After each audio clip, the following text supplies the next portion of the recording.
So now it's the train journey.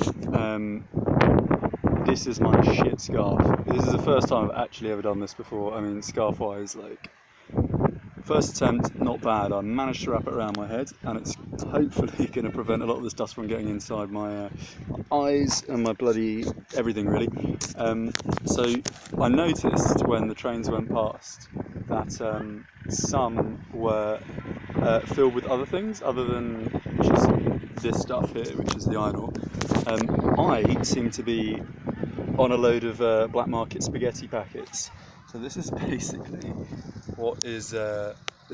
what's happening here. I'm quite fortunate in that respect, because I don't think it would be pleasant at all if you land one of the carts that's just housing this stuff, because it's bloody filthy, like, honestly.